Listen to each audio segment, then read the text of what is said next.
Karena kalau saya sendiri misalnya ke klien gitu ya, iklan tuh pada dasarnya diletakkan di step terakhir. Karena yang pertama kita betulin dulu adalah produk dan kecocokan dengan audiensnya. Jadi produknya oke, audiensnya sudah oke, begitu ini connect, sebenarnya tanpa iklan pun itu bisa berjalan. Oke, cek. Nah, oke. Listnya panjang nih. Ya, kita punya waktu berapa? 3 jam, 4 jam ya? Ya. Oke teman-teman, senang banget ya di penghujung tahun ini kita masih bisa punya kesempatan buat berkumpul lagi ya untuk belajar sama-sama. Kalau mau dibilang tahun 2025 ini satu kata gimana? Tahun 2025 ini. Kata-kata tahun ini gitu. Apa ya? Perubahan mungkin ya. Perubahan. Betul. Ya. Menjadi lebih baik atau lebih buruk? Tergantung amal ibadah kali. Tergantung amal ibadah ya. Ya, pastinya harapan kita tahun ini ditutup dengan yang manis. Ya, makanya kita hari ini bawa Riko di sini. Ya. Nah, sebelumnya mungkin introduce dulu buat yang belum kenal. Oke. Ya, siapa sih Riko itu? Iya. Soalnya ya, saya tapi minder keterlaluan tadi. kalau belum kenal sih. Saya minder tadi 10 dari 9 peserta pengen ketemu Om Botak katanya. Jadi saya kayaknya pulang aja nggak apa-apa deh. Wah, iya, Oke, jadi aduh, ini si magnetnya nempel. Bentar. Ini belinya di Plaza Kamera nggak ya? Enggak ya? Wah, kacau. Oke, jadi perkenalkan nama saya Riko, saya pendiri founder dari plazakamera.com, sebuah toko kamera, perlengkapan foto dan video dan alat-alat konten di Surabaya dan ada juga di Jakarta. Cuma pusatnya sih di Surabaya.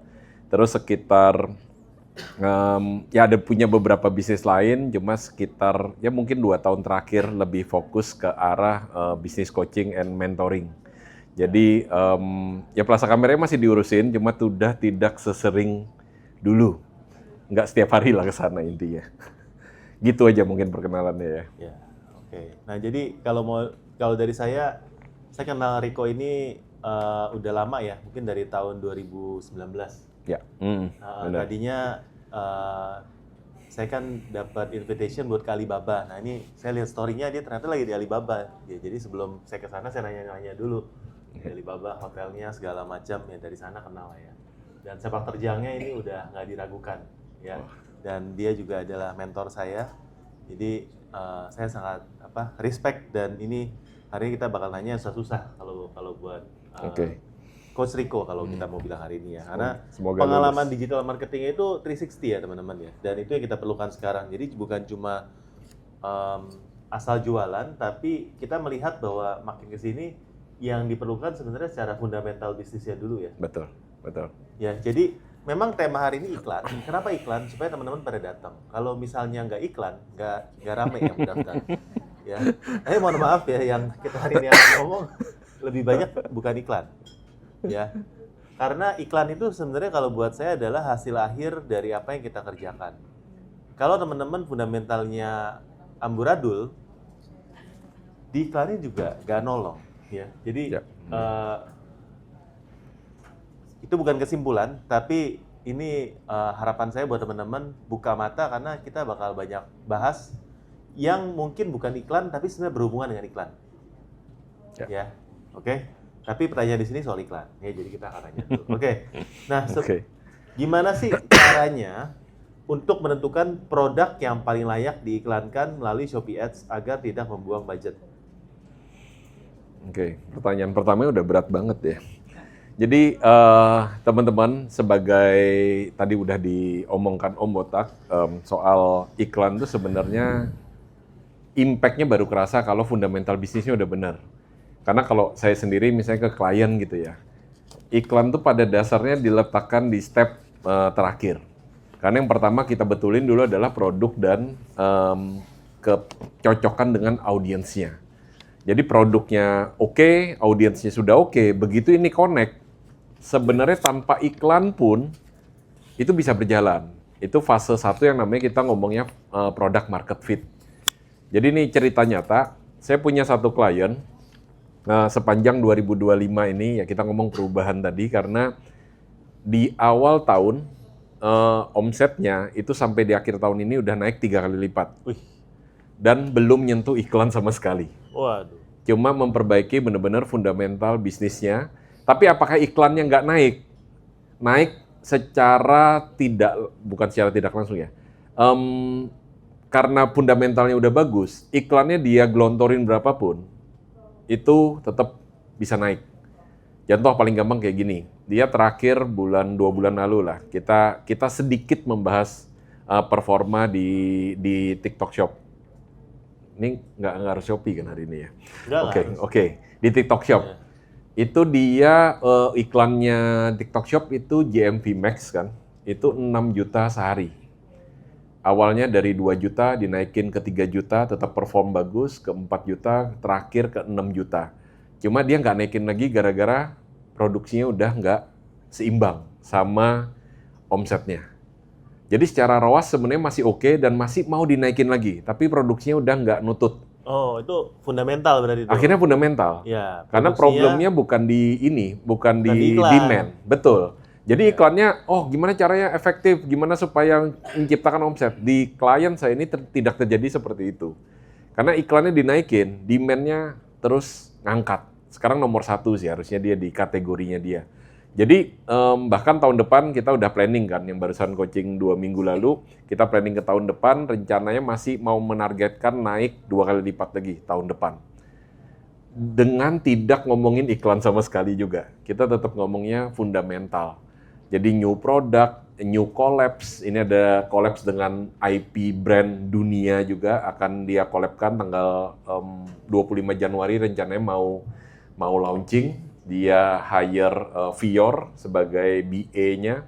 Jadi akhirnya tidak menyentuh iklan sama sekali, tetapi kita pede tahun depan bisa naik 2 kali lipat. Jadi teman-teman, seperti Om Botak ngomong tadi, iklan itu hanya memperbesar exposure. Nah, yang diperbesar exposure-nya apa? Ya produk dan ketepatan audiensnya. Nah, iklan berperan daripada yang tahu cuma 10 orang, dengan iklan yang tahu jadi 100 orang. Kalau produknya jelek, yang tahu 10 orang, produknya tetap jelek. Diiklankan 10 kali lipat, hasilnya apa? Makin Lebih jelek. banyak orang tahu bahwa produknya jelek. Sesimpel itu gitu loh. Setuju ya? Jadi yang paling penting sebenarnya tetap ke arah fundamental. Cuma bukan berarti hari ini strategi iklan itu tidak penting. Enggak, tetap penting sih, tetap penting. Tetapi yang jauh lebih penting adalah kalau misalnya tadi ada ngomong gimana iklannya nggak boncos. Berarti ada masalah juga dengan cost structure produk. Jadi mungkin yang dibahas bukan iklannya dulu, tapi cost structure-nya gimana? Karena kalau boncos itu kan hasil akhir ya. Setelah beriklan, HPP-nya berapa, potongan marketplace-nya berapa, iklan lah, dan gratis ongkirnya ikut, dan segala macam. Dihitung semua, baru ketemu boncos. Bener nggak? Nah, gimana caranya boncos itu langsung dikorrelatedkan dengan iklan? Harusnya nggak fair. Berarti yang salah adalah cost structure-nya. Apakah HPP-nya memang benar gitu loh, hitungannya? Apakah semua campaign marketplace harus kita ikutin? Karena salah satu bahasan ya di klien juga, sebelum mereka men-scale, cost structure-nya benar dulu. Itu yang paling penting. Karena kalau cost structure-nya salah, diiklankan, tambah boncos. Biasa seperti itu. Nah, balik pertanyaannya nomor 1 tadi, bagaimana cara memilih sebuah produk supaya efektif? Kalau saya sih, cari produk yang memang sudah jadi hero-nya kita. Berarti yang udah rame. Kadang ada orang yang mikir kan kalau udah rame ngapain diiklankan. Bener ya? Kalau saya mikirnya kalau mumpung udah rame justru diiklankan. Seperti kita ngomong Yoshinoya lah. Yoshinoya yang diiklankan selalu nasi dengan daging sapinya kan. Selalu itu. Kok nggak dia promosikan yang lain? Padahal ebikatsunya juga enak loh, Yoshinoya. Tapi kok nggak dipromosikan sama dia? Karena orang taunya Yoshinoya ya nasi sama daging sapi. Ya udah itu yang dipromokan. Karena orang udah tahu itu produk utamanya, begitu dipromokan, lebih banyak lagi orang bisa convert ke sales. Jadi bagaimanapun produk hero tetap harus push. Terus kalau itu level 1 tuh, level 2-nya apa? Produk yang marginnya gede. Kan kita nggak bisa ngomong semua produk kita marginnya rata ya. Tetap ada produk yang marginnya bagus, ada produk yang marginnya menyedihkan lah. Kayak habis motong bawang gitu ya setiap kali jualan. Nah, produk-produk yang seperti margin yang bagus, itu yang harus di-push juga. Mungkin kita bisa lebih longgar secara ROAS karena kita tahu marginnya good enough gitu loh. Yang awalnya misalnya ROAS-nya harus strict 20 misalnya. Which is kalau ROAS 20 berarti add cost-nya 5% ya. Harusnya ini mukanya pinter-pinter semua lah ya. Kalau ikut Ruang Gulu Clash of Champion nih juara semua nih kayaknya. Oke, misalnya kayak gitu. Jadi kalau ROAS 20 berarti add cost-nya 5%. Nah, kalau margin kita tebal, oke lah kita masih bisa tolerance sampai add cost-nya 7% misalnya. Nah, berarti kalau 100 bagi 7 masih bisa sampai ROAS berapa? 13. Kurang lebih kayak gitu. Teman saya itu, bukan teman sih, klien saya itu bersedia ROAS-nya sampai angka 6. Masih dihajar sama dia. Karena dia tahu ROAS 6 yang dari iklan itu omset contribution-nya 40%. Berarti in general ROAS-nya lebih dari itu. Kalau kita ngomong add cost dibandingkan revenue. Kalau ROAS kan berarti kan omset yang dihasilkan dari iklan doang kan. Nah, dan kontribusi iklan di dia 40% dari keseluruhan omset. Jadi masih sama dia, ROAS 6 pun dihajar. Karena dia aku mau awareness-ku top of mind. Kalau yang lain udah kelabakan tuh, ROAS 6 berarti 100 bagi 6, berapa berarti ads cost-nya? Sekitar 16 persenan lah, 16,66%. Itu kan belum potongan marketplace dan segala macam kan. Nah, kembali lagi cost structure. Jadi yang unik kayak gini ada cerita Shopee dan TikTok ngeluarin ads biaya per pesanan 1.250 itu mulai bulan September ya kalau nggak salah. Apa Agustus ya? September. Akhirnya kan harus dikalkulasi semua dong, karena tiba-tiba ada cost lagi tambahan nih. Udah costnya banyak banget, ditambahin lagi 1.250 per pesanan. Ini kalau produknya harganya di bawah 10.000 atau basket size-nya cuma 10.000, 20.000, kena ini pusing. Tapi kalau basket size kita 100.000, 200.000, kena ini harusnya nggak terlalu masalah. Akhirnya kita lakukan adalah, begitu itu muncul, kita cek basket size, on average berapa. Akhirnya ada beberapa produk yang value-nya di bawah 200.000, kita naikkan 4%. Kita ini bukan saya ya, tapi klien saya. Kita naikkan 4%. Kita lihat harusnya bisa mengcover 1.250 itu bahkan bisa lebih. Yang dikhawatirkan orang begitu naikin harga, apa yang terjadi? Omset turun. Untungnya tidak terjadi. Jadi begitu naikin harga, orang tetap beli. Dan ini kasus yang paling unik ya. Ada satu produknya dia itu yang PO-nya 20 hari. Jadi di Shopee itu kalau barang PO biasanya lebih sulit untuk laku ya. Karena orang di Shopee itu sekarang ini kita dididik kalau beli barang, kalau bisa 1 jam lagi udah nyampe. Padahal kalau dulu kan wajar-wajar aja ya, kita ngirim, kalau zaman orang tua saya lah, atau saya dulu masih ngalamin lah ya, beli perangko. Ini muka-muka Gen Z mungkin nggak tahu perangko itu apa ya. Jadi saya masih ngerasain dulu namanya ngirim surat, beli perangko ke kantor pos, ditempelin, ngirim, entah kapan nyampe ya, karena begitu dikirim nggak ada centang 2, udah dibaca atau belum. Jadi kirim-kirim aja, udah. Bisa sebulan, bisa 2 bulan, nggak ada yang tahu. Jadi kita udah biasa hidup dalam misteri gitu ya. Menanti. Tapi kalau sekarang kan nggak bisa. Pesan Gojek instan aja setiap 5 menit dicek, bapaknya udah di mana. Nah sehingga kita tuh butuh cepat. Nah di klien saya ini ada satu barang yang PO-nya 20 hari. Lama banget kan, kita perbaiki secara operasional, jadi akhirnya sempat di 14 hari. Terus kemudian kita lihat, kok ini masih agak susah ya, ngepresin ke mendekati 5 hari lah. Rumusnya cuma 2, entah pesanannya diturunkan, atau produksinya ditambah. Waktu itu kita tidak bisa nambah produksi. Jadi strategi kita adalah nurunkan pesanan. Gila nggak? Orang lain semua pengen menaikkan orderan. Ini saya sama klien saya berusaha untuk menurunkan orderan. Karena produksinya nggak bisa ditambah. Supaya PO-nya tambah pendek. Akhirnya kita lakukan apa? Naikin harga. Tadi kan udah naikin 4% nih. Kita naikin lagi 5%. Dengan asumsi kalau dinaikin harga, orderannya turun. Kita naikin harga 5%, serentak satu produk itu. Yang terjadi adalah nggak turun orderannya, tetap segitu. Akhirnya tetap 20 hari, mundur lagi ke 20 hari, terakhir kena pelanggaran di TikTok. Karena PO-nya udah 40 hari. Kena apa? Ada yang tidak terkirim dan segala macam lah, perpanjangan dan segala macam, akhirnya kena limitasi di TikTok. Padahal udah kita naikin harga, berarti total udah 9% dari harga awal, tidak menurunkan. Nah inilah kekuatan kalau kita punya branding juga, punya produk yang benar-benar sesuai dengan target market, dan kita tahu bahwa brand kita kuat. Sekali lagi, belum ngomongin soal iklan, benar-benar soal fundamental bisnisnya. Oke, ini baru satu pertanyaan, jawabannya sepanjang ini, sorry ya Om Mutlak. Jadi ya kalau pertanyaannya tadi, satu produk hero, kedua produk yang marginnya tebal. Semoga menjawab.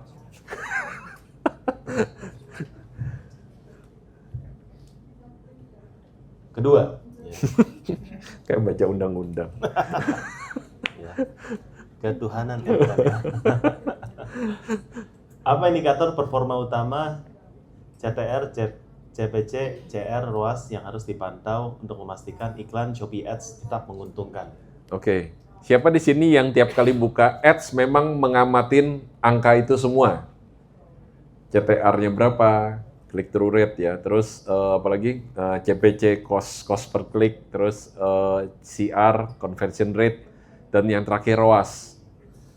Siapa yang tiap hari ngeliatin itu? Ada? Oh, malu-malu ngangkatnya. Nggak apa-apa, bagus. Atau siapa yang ngeliatin cuma ROAS-nya berapa? Lebih banyak. Oke. Sebenarnya sama, saya juga kalau lihat itu biasanya ya lihat ROAS-nya aja sih. Karena ujung-ujungnya kalau kita ngomong dashboard mobil ya, kan kita nggak ngeliatin semua juga kan ya. Kita nggak ngeliatin semua, kita cuma lihat ya kilometer kecepatannya berapa, bensinnya ada apa enggak, ya udah kan selesai berangkat. Masa setiap kali kita berangkat ngecek oli mesinnya berapa, oli brake-nya ada sisa berapa, enggak. Ya kita lihat ROAS-nya aja, itu menurut saya udah mencerminkan semua. Karena sia-sia kalau kita ngomong CTR-nya bagus, CPC-nya murah, tapi ROAS-nya ternyata jelek. Karena ini semua kan akhirnya ujung-ujungnya ke ROAS.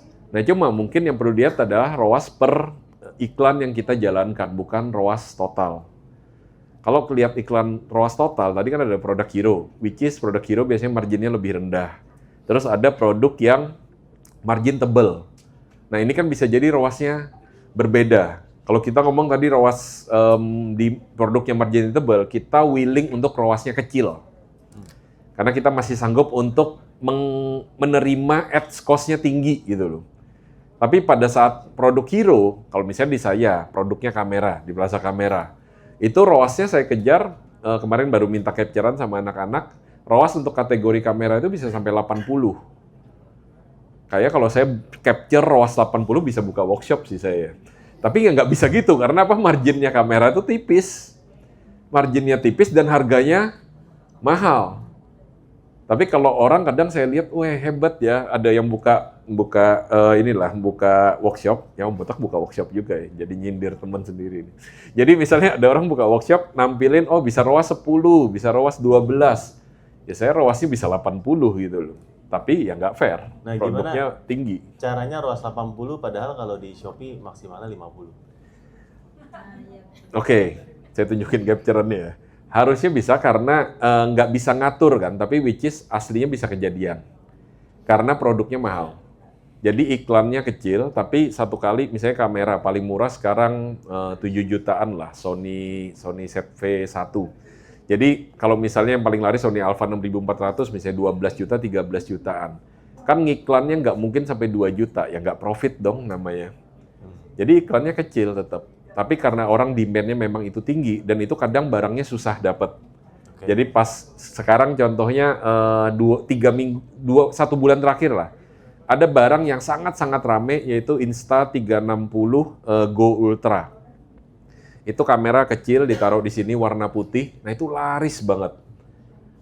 Itu harganya 1 biji 7-8 jutaan. Nah itu nggak mungkin juga kita ngiklan sampai jutaan. Itu diiklankan bentar doang karena kalau toko ada stoknya langsung habis, pasti. Sama kejadian kayak DJI Osmo Pocket 3 tahun lalu. Tahun lalu sekitar Novemberan itu baru keluar, Osmo Pocket 3 itu banyak banget dipakai influencer sekarang. Yang dipegang ada gimbalnya kecil. Istri saya juga suka nonton Cuyang, mukbang, itu dia selalu pakai Osmo Pocket 3 itu. Nah itu juga barang goib, datang langsung laku. Jadi kalau itu sampai kita pasang di marketplace, ya langsung penjualannya tinggi tanpa iklan yang terlalu mahal. Jadi memang tidak di setnya ke 50, tapi actualnya bisa lebih dari itu. Tergantung barangnya ya, kembali lagi tergantung barangnya. Seperti itu. Jadi seberapa penting tadi ya mungkin jawabannya tetap lah ya, mungkin ROAS. Atau Om Botak ada pengalaman dengan klien juga nggak? Sebenarnya semuanya sama pentingnya sih. Oke. Tapi yang utamanya memang ROAS. Oke. Ya kan? Kalau yang lain itu dilihat ketika ROAS-nya jelek. Itu aja sih. Ketika ROAS-nya masuk jelek, akal. baru ngelihat yang lain. Jadi menurut saya sih kayak gitu. Oke, jadi ROAS dulu dilihat sesuai target atau enggak. Kalau enggak baru dicek CTR-nya Iya. gimana, konversi. Oke, masuk akal. Oke. Itu ya jawaban yang lebih pinter. Bagaimana strategi menentukan budget harian yang aman untuk Shopee Ads, khususnya untuk toko yang baru mulai beriklan? Teman-teman di sini ada yang tokonya belum 1 tahun? Nggak ada. Oh, 1 orang. Yang lainnya udah senior semua ya. Ya, yang lainnya tolong kasih tahu ibu yang di depan ya, karena baru jalan. Gimana caranya menentukan budget yang pas? Nah, sebenarnya kalau toko baru agak susah sih kita ngomong ya. Karena belum ada historical performance gitu loh. Iya. Jadi mau nggak mau kalau di awal ya dibudgetin dulu. Ya sama kayak kita buka toko lah ya. Saya punya analogi kayak gini. Saya sering kalau ketemu orang bahas soal online. 10-15 tahun lalu orang sering ngomong kalau dunia online ini murah dan gratis. Sehingga mindsetnya, oh kamu jualan online aja. Soalnya keluar modalnya murah, terus gratis kebanyakan waktu itu. Tapi per hari ini, saya bisa bilang overall cost-nya dibandingkan dengan kita buka toko offline, bisa jadi unda-undi, bisa jadi 11-12. Setuju ya? Bedanya cuma... Lebih mahal malah, Om. Yang mana? Online. Online. Lebih mahal. Actually lebih mahal kalau udah jalan. Offline lebih mahal waktu baru mulai. Bedanya di itu aja sih. Oh, oke. Kalau baru mulai, kita buka toko offline, sewa ruko, renovasi, dan segala macam. Mungkin di awal keluar ya 100, 200, beberapa bisnis bisa sampai 500, 800 juta. Toko online, bikin email, buka toko di Shopee dan segala macam, bisa jadi free. Ya repot sedikit secara waktu. Tapi setelah berjalan, seperti tadi diomongkan, payment gateway kita bayar mesin edisi, kena kartu kredit paling 2%-an, 2,5% lah paling mahal, pakai QR 0,7%.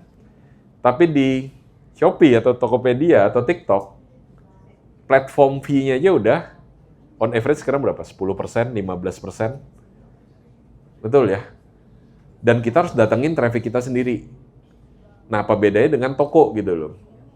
Online, secara ruang lingkup bisa lebih luas.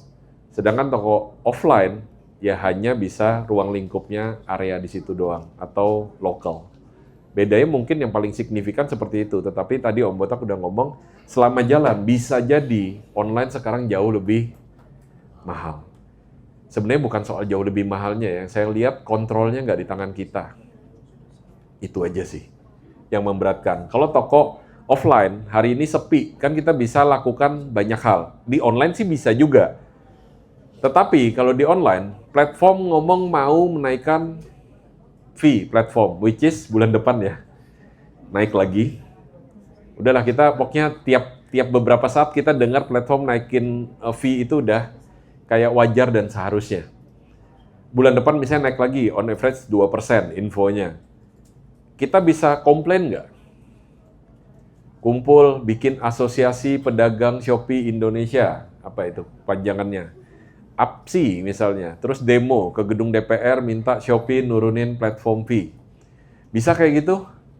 Susah kayaknya ya. Susah. Tapi kalau di toko fisik kan kontrol harga kan di tangannya kita. Bedanya mungkin di sana. Cuma maksud saya mindset-nya harusnya sama. Bahwa di awal membuka toko aja perlu investasi. Masa buka toko di Shopee terus di awal nggak mau investasi sih? Beriklan, datangkan traffic. Mau nggak mau. Kita di toko offline juga pasang banner gede, bagi-bagi brosur, undang selebgram, KOL, dan segala macam. Nah, kalau membuka toko di marketplace, ya harusnya kita menyediakan budget juga dong untuk beriklan. Karena mindset-nya adalah gimana caranya tokoku dapat exposure.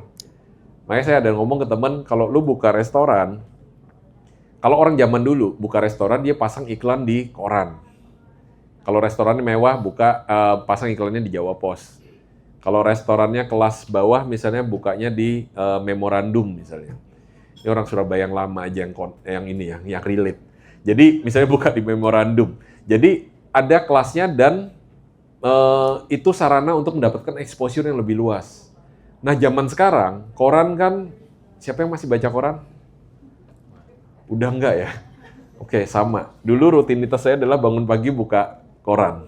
Selalu, setiap pagi. Sekarang udah nggak ada lagi yang baca koran. Orang bangun pagi buka HP, buka Instagram, dan segala macam, buka TikTok. Sehingga buat saya, kalau kita buka restoran, mau nggak mau dari awal ya kita langsung budgetin untuk KOL.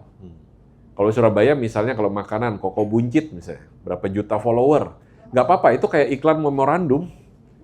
Bahkan kalau kita buka restoran, ngundang dia udah banyak yang tahu. 100.000 view, berarti 100.000 orang ngeliat. Apakah mereka pasti datang? Belum tentu, minimum tahu dulu. Tapi kalau sama sekali nggak budgetkan buat iklan, ya siapa yang tahu tempatnya kita? Nah, begitu pula di Shopee. Penjual kan udah banyak banget. Ada datanya nggak ya, Om? Ya? Jumlah toko di Shopee dan Tokopedia berapa banyak? Nggak ada, kalau ada pun nggak valid kan. Banyak toko ini ya, toko iya, nampang doang tapi nggak aktif. Saya sih taksir paling 1 juta. Oke, 1 juta toko. Tapi Penduduk, harusnya nggak nyampe lah yang benar-benar. anggap yang aktif berapa? 200.000 mungkin? Bisa jadi lah ya. Anggap 200.000 teman-teman. 200.000 toko, sedangkan traffic harian berapa? Boleh dibagi lah. Artinya apa? Belum tentu seumur hidup kita bisa melihat ribuan toko juga gitu. Ya mau nggak mau akhirnya dari iklan. Ya kita harus memasang toko kita posisinya bagus lah supaya dilihat orang. Nah, tapi apakah ngiklan terus pasti laku? Belum tentu.